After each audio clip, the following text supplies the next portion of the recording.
Hey there guys, gals, and non-binary pals, GM Potter here. Welcome to my channel where I talk about books and bookish things. I upload on Tuesdays and Thursdays at noon Central Time. I am an independent author, an avid reader, and a cat mom of 4. And today I am doing the Writer's Life tag that was created by Sara Crawford here on YouTube. And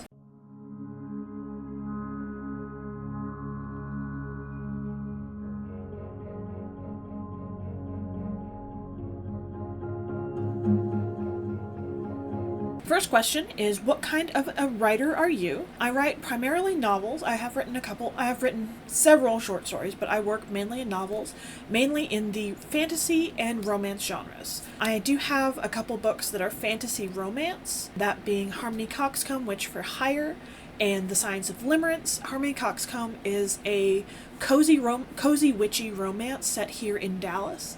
And The Science of Limerence is a male-male romance that takes place in 1899 London between a Fey Lord and a human mathematician. Those are my two that kind of bridge the two. I have one that is an urban fantasy. It also takes place here in Dallas because that's where I live, called Super, which has romantic elements, but the main plot of the story it revolves around the fantasy of it. Think superheroes without the cape. It is my darkest book that I have written, which is saying something, and it is, tone-wise, it's in between Carrie by Stephen King and The Boys, the TV show. In that one, certain people have powers that they come into when they turn 13. One girl's just come into her powers and gone full Carrie on her middle school, and it's up to our main characters, who are adults, to bring her in, and before she gets them all in trouble with the government, because there's rumors that the government is chasing them. The government may not actually be chasing them and keeping an eye on them, and she's just drawing too much attention to everything. So it's kind of a race against time urban fantasy. When did you start writing and why? The first story I wrote was The Poor Farmer. I wrote it back, I didn't write it. My mother wrote it down for me. She was kind enough to do that. I told the story to her, and she was kind enough to write it down for me. It's a little weird, like every other story I've come up with, but she wrote it down for me when I was just little, and she made it into this little book, and she drew little pictures to go with what I had said, and holding that in my hands was like this piece of magic in the real world. Writing is all I've ever really wanted to do. I majored in other things in college, didn't end up finishing for a myriad of health reasons, and then I published my first book, which is 8. I published this one 7 years ago, so that would be 2019. Without it, none of my other 6 books would be here. I'm working on my 8th book right now. I'm going through revision hell with it, trying to beat it into submission and into a better story than what it currently is. What inspires my stories? My stories are mainly inspired by people. I am a very character-focused writer. I like to write character-driven plots. The people pull the plot along in these stories, and usually what happens with my characters is I'll get an image or an idea for a character first, and then I build on that. I ask them, usually it's over 100 questions from my main characters, and try to find out who they are and what makes them tick. So my characters are inspired by people I've met, people I want to know, people I don't want to know. What themes do you like to explore? Lately I've been exploring self-love and self-acceptance, like learning to love who you are on the inside and learning to be okay with who you are as a person. 8 does focus on that one. Take Me and The Science of Limerence both heavily go into that one, as does my next one, which should be coming out later this year. Harmony Coxcomb, she already knows who she is, but that one is more an exploration of what would it be like to be someone else. It's very much a fish out of water story, but yeah, I like to explore the themes of learning to love yourself and learning to be your true self. Are major themes that I like to explore. Are you a pantser or a plotter, or a mix of both? I really want to be a planner. I tend to be a planner in most things. Each book gets its own notebook that I write in, and that's where I do all of my planning. But if my characters want to do something that's not in my outline, I let them, because I've tried and failed to rein them in and like, no, this is where I'm leading you. It never works. It never is a good story when I force my characters to do what I want them to. They kind of take on this life of their own and pull the story.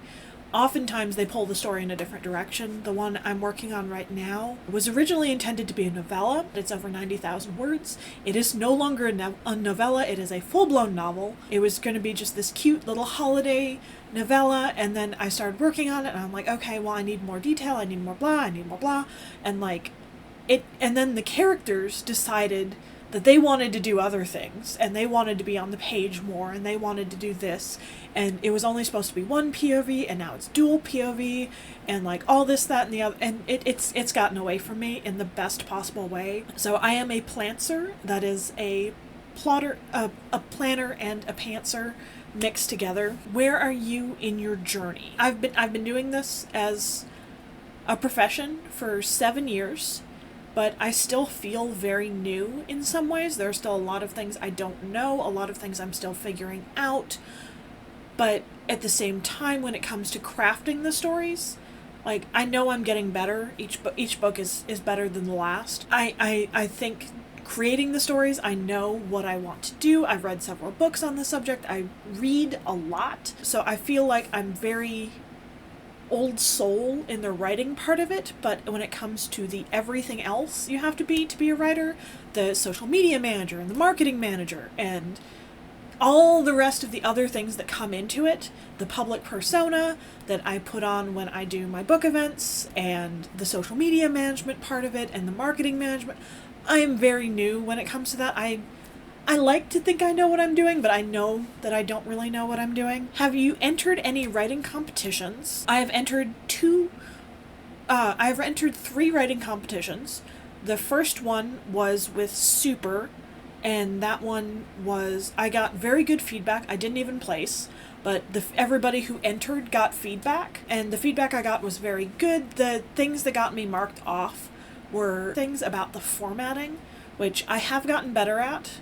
But it was really the formatting that knocked me down, according to the feedback I received. I'm sure the other stories that did better than mine were just better stories, or more in tune with what they were looking for the genre, but the feedback I received for the story itself was very good.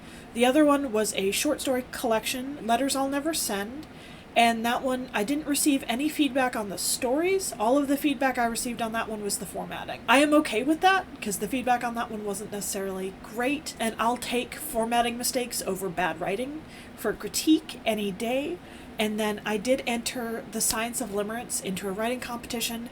It came out last fall, so I won't know how I did until late this year. I'm hoping I do well. I've gotten a lot of good feedback. That one is currently as an audiobook as well as on Kindle and in print. I met one of my readers in person. They're like, yeah, I only have an hour left. It's really good. And I'm like, really? And they're like, yeah, no, this is really good. It's not a genre that I normally read. I picked it up because I wanted to support you as a writer. It's really good. The narrator is doing an amazing job. The story is well-rounded. It's interesting. It's engaging. I'm like, yes, it's what I want. And so I have high hopes for that writing competition. I really hope it goes well. So wish me luck on that. Additionally, I was on in UIL in middle school and high school, I was on the Ready writing team, where it was a UIL event where they gave you 2 prompts. You picked one of the 2 prompts, and the goal was to write an entire story in the time allowed. I think we were allowed about an hour, maybe a little less, to write a whole short story in that time. I placed a couple times. I got first place and a trophy once. I have no idea what happened to that trophy. It was in high school, which was almost 20 years ago now. But that's kind of cool. Who are your writer heroes? Jane Austen, because she's not the first female English writer to do it well by any means, but she did change around the romance genre into something more closer to what it is today. She did change around how you write romance. My favorite book of those, of course, is Mansfield Park, I think I've done 2 videos on Mansfield Park alone. That was the first video I put on my channel, was a review of Mansfield Park. I am in awe of Isaac Asimov. He's a science fiction writer from back in the day, focusing mainly on robotics and that side of science fiction. But one of the credits to his name is that he has at least one book in every major section of the Dewey Decimal System. And I think that is too cool. I am not worldly enough to do that, but that is something really cool and something I wish I could do. It's probably not going to happen. I think he's the only author who's done it, but it's still really cool. I really look up to Stephen King, not so much for his books, which most of them I love, but his advice on writing. His book On Writing is one of my favorite books. It's a memoir and a guide to the craft of writing. He has really good advice. Hemingway, a little bit. I can't stand who he was as a person, and I'm not the biggest fan of his works, but his advice on writing, again, very good advice for the craft of writing. I'm not a fan of his work. I am definitely not a fan of him as a person, but his advice on writing is very good advice. Ursula K. Le Guin also has very good advice for writing. I have a little book of her quotes on writing, on how to write well, on my shelf behind me. She, of course, wrote the Earthsea books. Have you been to a writer conference? I have not been to a proper writer conference. I have done author events, and I've done a reading at one of these that was earlier this year. I was so nervous, my hands were literally shaking. I actually dropped the book once. Before I did that, I had signed up to do another reading. That one will be in August, and I've already done it once, so hopefully I will be less nervous. I'm going to be reading from the same book. I am starting practicing it already, even though it's in August. Like, I already practiced it because it's the same book and I'm doing the same chapter, but hopefully it goes better.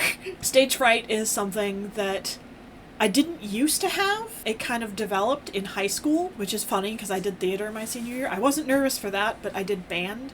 And middle school, all of our chair tests, and freshman year, all of our chair tests, you'd go into one of the soundproofed practice rooms, you'd play into a tape recorder, and then you go back to your seat, the next person would go. Starting my sophomore year, they decided we did our chair tests in front of the whole band, one at a time. It took the two whole days of classes to get through everybody.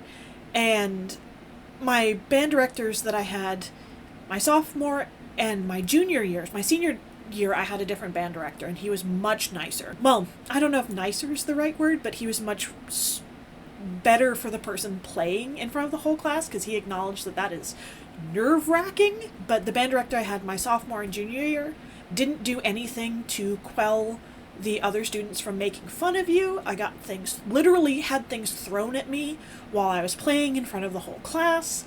Like, it was awful. And I developed stage fright as a result of that. In fact, my senior year, I didn't even go out for solo and ensemble because I was too nervous for it. Like, I did solo and ensemble all through middle school, and I did it my freshman year, and I was forced to do it my sophomore year, and then I don't think I did it my junior year either. That I was just, no, I'm not doing that, even if it's just me in a room with the judges, behind a curtain, so they can't judge you based on who you are.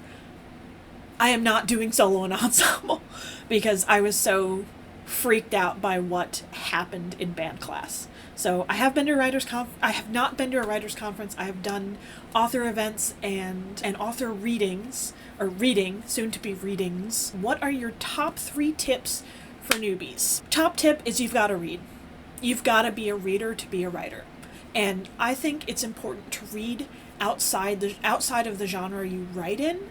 Like, I write mostly romance and fantasy. I also read horror. I read nonfiction. I read science fiction. I read mysteries, even though I'm not the biggest fan of them. Sometimes I enjoy them. Like, The Library After Dark is a mystery. I really enjoyed it. You've got to read outside your genre because different authors write differently, and different genres approach the craft of writing differently. And even if it's not your genre, you can still glean something from the writing. Number 2, kill your darlings. You've got to. You can't be married to like a particular line of dialogue or a particular aspect in your writing. You can't be like, no, this has to be in there no matter what, because sometimes that makes your writing worse. Like that, sometimes that just needs to change. Something has to change to make the writing better. And by being steadfast in the my word is canon, my word is gospel, blah blah blah, it sometimes can hurt your writing. And that's something I've had to learn. And then number 3, don't read the comments. Don't read your reviews. Like if someone tells you in person, that's great. You can learn from it, grow from it, or you can just accept it as feedback. That's fine. In person is a lot different from going on the reviews. Reviews are for readers. Reviews are not for authors. Yes, having reviews on your books does help your book. But if a book has all 5-star reviews, in some cases, people are less likely to read it than if it had a mix of reviews. Because if everybody universally loved this book, well, are these real reviews? Or are these paid reviews? Are these bots? Like, what's going on is what a lot of people think. Getting a 1-star review, I've gotten 1-star reviews, I've gotten 2-star reviews, I've gotten 3-star reviews that were just mean. Also, don't tag authors in your negative reviews because we're people too, and if you tag us, we kind of have to see it. Whereas staying off of Goodreads or Storygraphs for our own books, we can kind of protect ourselves. Don't tag authors in negative reviews. But don't go looking for the reviews. If you stumble upon one and it's not so positive, take a deep breath, try to move on. If you have trouble moving on, find your favorite book and go look up the reviews of it that have the same number of stars. I guarantee you'll find them. It's a great ego boost to be like, oh, I got a 1-star review.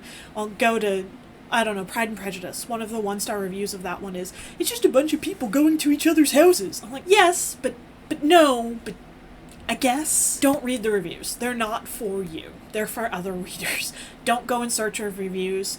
Yes, seek out feedback, but don't read the reviews. That is the Writer's Life tag. Do you have any authors that you're a big fan of? Do you have any authors that you're not a big fan of? Are you a writer? Are you an author? I'd love to see how you approach the craft. Don't forget to like, share, and subscribe, and I'll see you in the next one. Bye!